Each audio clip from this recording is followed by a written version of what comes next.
प्यार से कहना धन काजी। हर एक के भाव हर किसी ने जो सुने तो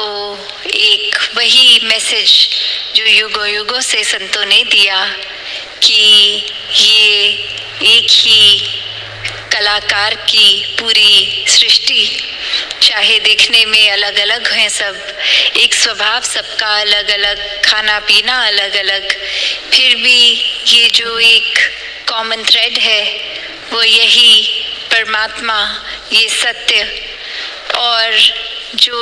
ये नो वन बी वन का भी संदेश साथ ही कि ये जो यात्रा है,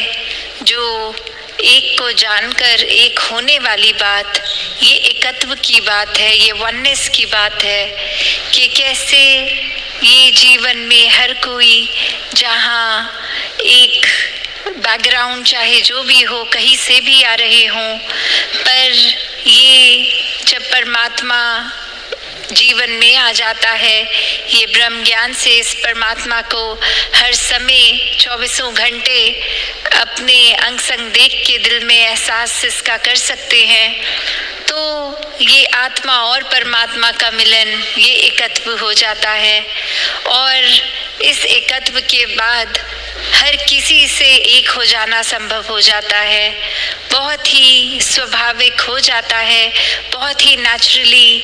हर किसी के लिए मन में प्यार आ जाता है, आदर सत्कार आ जाता है, कोई दूसरा अपने से अलग लगता ही नहीं, सभी में एक ये ही परमात्मा दिखता है। तो ये ऊपरी रूप अलग अलग हो सकते हैं, जैसे अभी भी हम थिएटर में हैं जहाँ प्लेस को एक्ट करते होंगे, और कैसे उसमें चाहे कोई एक ऑस्ट्रेलियन पर्सन होगा वो एक्टिंग, कोई ब्रिटिश पर्सन की भी कर सकते हैं वो, और कोई रूप अपना धारण कर सकते हैं, पर ये जितनी देर के लिए वो एक्टिंग करनी है उतनी देर के लिए चाहे वो अपने आप को वैसे प्रदर्शित कर भी लें किसी और की तरह, पर स्टेज से उतरते ही वो तो वही इंसान है, चाहे वो स्टेज पे चढ़ के भी किसी और नाम से थे पर असल जीवन में तो कुछ और ही है। उसी तरह एक हम अपने जीवन में भी देखें तो चाहे ये रूप रंग आकार पैदाइश कहीं का भी बैकग्राउंड हमारा हो, ये हमारा हकीकत नहीं है, ये तो इस परमात्मा ने एक किरदार की तरह ये भेज दिया इस संसार में। तो असल क्या है हम, ये आत्मा तो शरीर नहीं है, और ये परमात्मा आत्मा का ही मिलन सच्चाई है, क्योंकि ये परमात्मा खुद सच्चाई है, यही सच है, यही समय के साथ नहीं बदलता, यही नहीं कटता, इसी का एक विस्तार सीमित नहीं है, ये समय के साथ नहीं बदलता। तो कैसे जब इस स्थिर के साथ मन जुड़ जाता है तो असल में हम जीते जी भी स्थिर हो जाते हैं, जीते जी इस ब्रह्म में लीन हो जाते हैं, और फिर इसी जीवन के दौरान इसके साथ हर समय जुड़ेंगे तो ये मोक्ष मुक्ति, ये सैल्वेशन की बात कि ये हकदार भी तभी बनेंगे जब हर पल जीते जी इसको मन में बसाएंगे। तो कैसे एक जीवन में जहाँ मानवीय गुणों की बात होती है, ये ह्यूमन वैल्यूज़ की होती है, ये भी तभी स्वाभाविक आ जाते हैं जब जीवन में एक परमात्मा को इस कदर बसाया कि इसके साथ की जुड़ी हुई हर गुण हमारे जीवन में आ गए।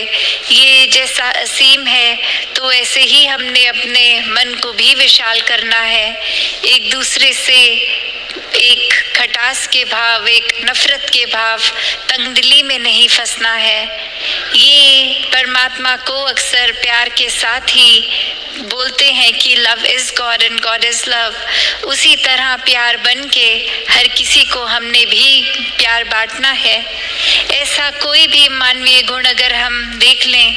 वो उत्पन्न इस परमात्मा से ही है,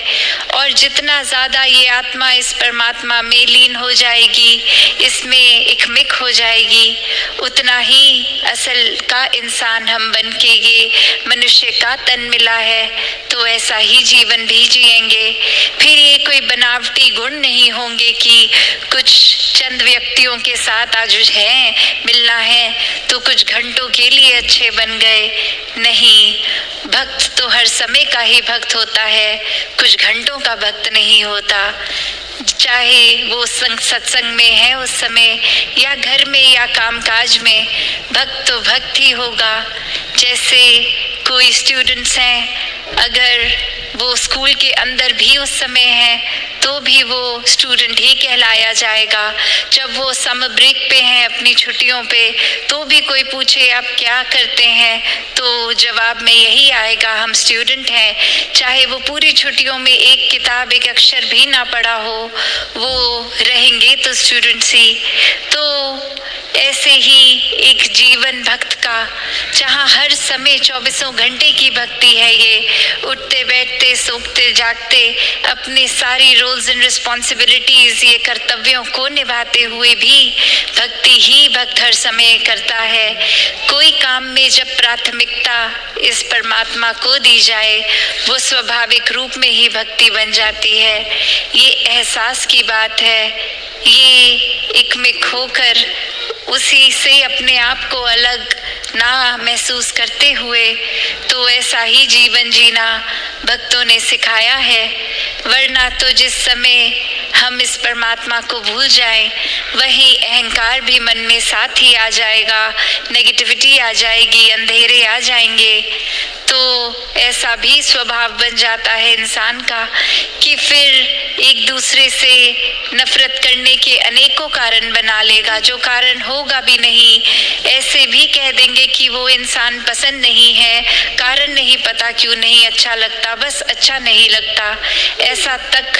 कह देते हैं, सोच बना लेते हैं, बेवजह ही नफरतों के कारण बन जाते हैं। और जैसे संसार में हम देखते हैं that people do odd things to get even, कि किसी के लिए एक मन में बात रख ली कि ये इंसान ने एक समय पे कुछ ऐसी बात कह दी थी, वो आज तक दिल में है हमारे, उस इंसान को माफ़ नहीं कर पा रहे, उस इंसान के साथ प्यार नहीं कर पा रहे, इतने हिसाब रख के बैठे हैं, इतना बोझ हम अपने अंदर मन के बना कर बैठे हैं कि ये एक समय आएगा तो उसने मेरे साथ ऐसा किया तो मैं उसके ये बोलूँगा, ये करूँगा। ऐसे तो ये स्कोर सेटल हो रहा है आज की दुनिया में कि किसी ने कुछ कहा तो उससे बढ़ चढ़ कर और बुरा उसको कह दिया जाए, जबकि ये इंसान का किरदार तो इस परमात्मा ने प्रेम बना कर रखा है। तो कैसे हम अपने से अलग ही व्यवहार करते जा रहे हैं, जो मूल रूप में ये परमात्मा के गुण हैं हम में, उससे तो काफ़ी अलग हैवानों वाला जीवन जी रहे हैं। तो जीवन के श्वास बहुत ही अनमोल हैं, इनको व्यर्थ नहीं जाने देना, वरना तो एक पल लगता है सूक्ष्म सा भी अहंकार आने में, ये इतना छोटा भी कि खुद को भी अक्सर पता नहीं लगता कि इस समय वो विनम्रता हमारे अंदर नहीं है, एक अहंकार ने उसकी जगह ले ली है। जैसे एक कहानी भी है जहाँ एक इंसान अपने गुरु के पास, पहले उनके बचपन में उनके शिष्य होते हैं और फिर कामकाज किसी और शहर में करके बहुत ही धन दौलत कमाकर फिर अपने एक गुरु के पास आते हैं कि अब तो वो क्षमता आ गई है कि सेवा की जाए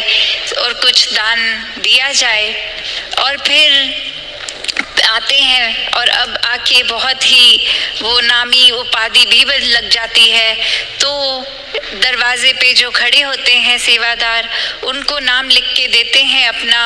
कि ये डॉक्टर, ये जो भी अपनी उपाधि लगाकर अपने नाम के साथ, और कहते हैं गुरुजी को दे दीजिए, वो जब ये नाम देखेंगे वो पहचान देंगे कि मैं ही हूँ और अंदर आने को कहेंगे। और वो सेवक जाकर गुरु को देता है, पर गुरु कहता है मैं नहीं जानता ये कौन है। और फिर यही बात कन्वे की जाती है। इस बार वो अपनी उपाधि हटा के सिर्फ नाम लिख कर देते हैं और अपने आप की ये गलती रियलाइज करके, और इस समय वो एंट्री मिल जाती है, गुरु आने देते हैं। और जब वो भेंट के लिए बहुत ये जो भी सामग्री लाए होते हैं वो रखते हैं, चाहे वो रखने के समय वो सामान से कोई भी आवाज़ नहीं आती, फिर भी गुरु ऐसा कहते हैं कि अगर रखना ही था, कुछ भेंट करना ही था, तो बहुत आराम से रखते, इतना शोर क्यों मचा के रख रहे हो। और अब वो व्यक्ति सोच में कि मैंने तो कोई शोर ही नहीं किया, बहुत आराम से, तो गुरु समझाते हैं कि ये अहंकार के शोर की बात है, कि ये कोई आस्था मन में ऐसी नहीं लेके आए हो कि कुछ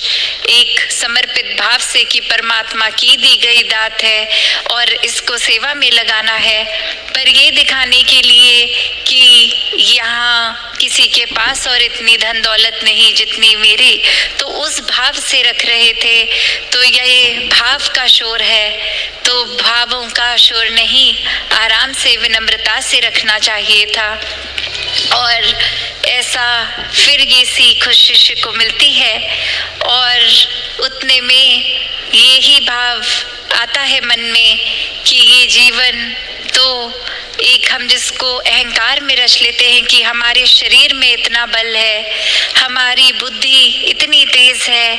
हमारा जीवन तो ऐसा है जैसा और किसी का होगा ही नहीं।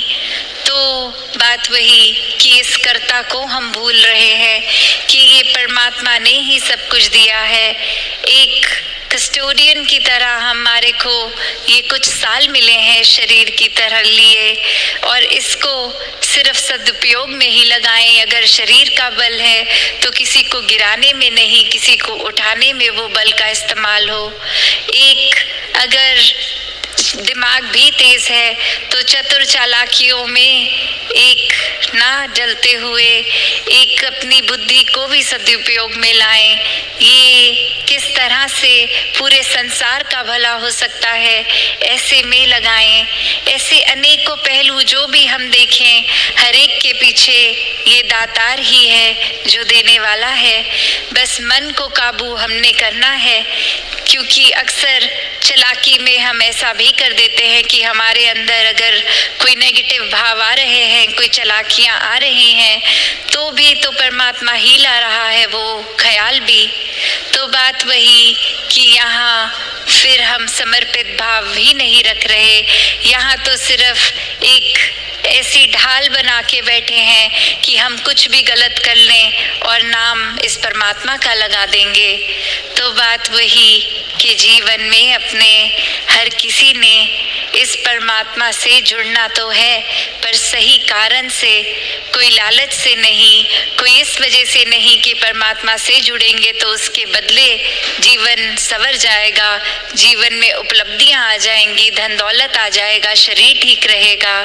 पर इसलिए जुड़ना है क्योंकि ये परमात्मा ही जुड़ने लायक है। बाकी सब माया संसार की क्षण भंगुर, इसने आज नहीं तो कल रूप बदलना है, चले जाना है। सिर्फ परमात्मा ही कायम दायम टिकने वाला।